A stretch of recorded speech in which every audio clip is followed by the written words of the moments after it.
नमस्कार, स्वागत है आपका हमारी खास पेशकश में। मैं हूं विवेक मित्तल। दोस्तों, हम डेली देखते हैं कि एफआईज खरीदते हैं, बेचते हैं शेयर मार्केट में माल।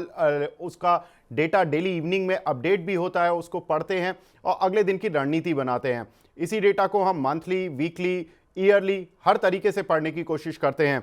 लेकिन इसका इम्पैक्ट क्या होता है, कहां पर खरीदारी करनी चाहिए, कहां पर एफआईज खरीदारी कर रहे हैं, कहां बिकवाली कर रहे हैं, ये भी बड़ा इंपॉर्टेंट होता है। आज इसी तथ्य को थोड़ा सुलझाने की कोशिश करते हैं। 2024 में अगर अभी तक एफआईज का डेटा देखें तो करीब 41,800 करोड़ रुपए की उन्होंने सेलिंग की है। अगर हम जनवरी का डेटा उठाकर देखें तो एफआईज ने करीब 35,977 करोड़, वहीं फरवरी महीने में 15,963 करोड़ रुपए के शेयर्स उन्होंने बेचे हैं। हालांकि मार्च के फर्स्ट वीक में अभी तक उन्होंने करीब 10,000 करोड़ की बाइंग कर ली है। तो कुल मिलाकर ये कह सकते हैं कि 41,812 करोड़ की सेलिंग एफआईज ऑलरेडी इस साल में अभी तक कर चुके हैं। लेकिन इंपॉर्टेंट है कि एफआईज ने फरवरी महीने में क्या किया, क्योंकि फरवरी का जो डेटा होता है वो इंपैक्ट डालेगा मार्च में, और मार्च का जो डेटा होगा इंपैक्ट डालेगा अप्रैल में, क्योंकि आपकी जो इन्वेस्टमेंट रणनीति होगी वो उसी हिसाब से बननी चाहिए। तो कुछ एक डेटा जो कि हमें एनएसडीएल से मिला, उसको हम सेग्रीगेट करने की कोशिश कर रहे हैं। एफआईज की बाइंग किन सेक्टर्स में देखने के लिए मिली, तो फरवरी मंथ में सबसे ज्यादा बाइंग उन्होंने कंज्यूमर सर्विसेज में की, जहां पर कि 7500 करोड़ से ज्यादा की बाइंग एफआईज की तरफ से देखने के लिए मिली। कंज्यूमर सर्विसेज में हॉस्पिटैलिटी और टूर ट्रैवल जैसे सेक्टर आते हैं, जहां पर कि एफआईज की कई ब्रोकरेज हाउसेज की रिपोर्ट भी आई हैं ऑन पॉजिटिव साइड कि इंडिया में टूर्स एंड ट्रेवल्स पर ज्यादा खर्च कर रहे हैं लोग, जहां पर कि बाइंग देखने के लिए मिल रही है। तो ये एक डेटा इंडिकेट भी कर रहा है एफआईज का। साथ ही अगर देखें तो ऑटो सेक्टर में यहां पर 5500 करोड़ से ज्यादा की बाइंग एफआईज की तरफ से देखने के लिए मिली है। अगर हम देखें तो ऑटो कंपनीज के रिजल्ट्स भी अच्छे देखने के लिए मिले, उसके बाद सेल्स डेटा भी अच्छा आ रहा है, जिसका इंपैक्ट एफआईज अपनी बाइंग के तौर पर कर रहे हैं। वहीं हेल्थ केयर एक डिफेंसिव सेक्टर भी माना जाता है, साथ ही यहां पर कंपनीज के रिजल्ट्स भी ठीक आए। और साथ ही अगर देखें तो जिस तरह से दवा के प्राइसेस अमेरिका में बढ़े हैं, उसका भी एक पॉजिटिव इंपैक्ट एफआईज ने हाथों हाथ लिया। आईटी सेक्टर में जहां हमने देखा कि एक जोरदार सेलिंग देखने के लिए मिली थी रिजल्ट्स के बाद जनवरी मंथ में, वहीं फरवरी में कुछ हद तक एफआईज ने कुछ बाउंस बैक किया और यहां पर खरीदारी की है। साथ ही अगर देखें तो कैपिटल गुड्स, जहां पर कि देश की इकोनॉमी से जोड़कर देखा जाता है ये सेक्टर हमेशा, कि देश की इकोनॉमी अगर ग्रो कर रही है उसी हिसाब से कैपिटल गुड्स की रफ्तार तेज रहती है। यहां पर भी एफआईज ने 3910 करोड़ की बाइंग की है। साथ ही अगर देखें तो कंज्यूमर ड्यूरेबल में भी एक अच्छी खरीदारी एफआईज की तरफ से आती हुई दिखाई दी।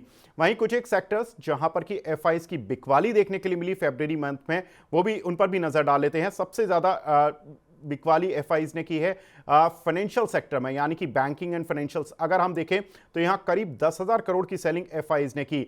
जिस तरह से हमने देखा कि बैंकिंग कंपनीज के रिजल्ट्स आए, रिजल्ट्स अच्छे थे, लेकिन कहीं ना कहीं नेट इंटरेस्ट मार्जिन को लेकर कहीं ना कहीं फ्यूचरिस्टिक जो फोरकास्ट थी वो ज्यादा पॉजिटिव साइड पर नहीं थी। ज्यादातर रिसर्च हाउसेस की सभी को लगता है कि जो नेट इंटरेस्ट मार्जिन है उनका टॉप लग गया है और जो एनपीए साइकिल है उसका बॉटम लग गया, जिसकी वजह से हमने देखा कि बैंकिंग एंड फाइनेंशियल्स में कुछ हद तक एफआईज ने सेलिंग की है।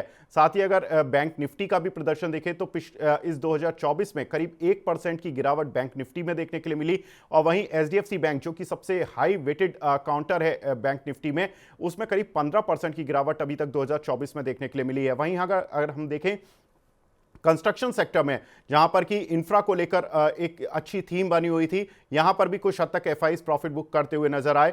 साथ ही अगर देखें तो एफएमसीजी काउंटर, जहां पर कि वॉल्यूम ग्रोथ को लेकर लगातार सवाल उठ रहे हैं, खासतौर से रूरल ग्रोथ को लेकर, जिसकी वजह से एफआईज ने रिजल्ट्स के बाद प्रॉफिट बुकिंग करते हुए दिखाई दिए। ऑयल एंड गैस सेक्टर, जहां पर कि हमने देखा कि ऑयल मार्केटिंग कंपनीज और जो अपस्ट्रीम कंपनी थी सभी का प्रदर्शन बहुत अच्छा रहा, लेकिन कहीं ना कहीं जो ग्रॉस रिफाइनिंग मार्जिन्स थे उन पर थोड़ा सा प्रेशर देखने के लिए मिला, जिसकी वजह से एफआईज ने फरवरी में कुछ हद तक सेलिंग की है, या हम कह सकते हैं कि प्रॉफिट बुकिंग की है। पावर सेक्टर जो कि काफी फैंसी रहा है पिछले 2 सालों में, लेकिन यहां पर भी एफआईज फरवरी मंथ में कुछ हद तक प्रॉफिट बुक करते हुए नजर आए। वहीं केमिकल सेक्टर, जहां पर कि आउटलुक चीन की अर्थव्यवस्था को देखकर बनाया जाता है, यहां पर भी एफआईज लगातार बिकवाली ही करते हुए दिख रहे हैं। केमिकल सेक्टर को लेकर काफी कुछ प्रॉब्लम्स भी रही हैं कि केमिकल के प्राइसेस नहीं बढ़ रहे हैं, जिसकी वजह से केमिकल कंपनीज का प्रदर्शन उतना अच्छा आ भी नहीं रहा इन टर्म्स ऑफ रिजल्ट्स। तो ये कुल मिलाकर कह सकते हैं कि एफआईज का जो डेटा है वो कुछ हद तक इंडिकेट कर रहा है कि कहां पर हमें अपनी पोर्टफोलियो की रणनीति बनानी चाहिए और कहां से हमें एग्जिट करने का ऑप्शन ढूंढना चाहिए। तो फिलहाल इस पेशकश को यहीं पे विराम देते हैं। नमस्कार।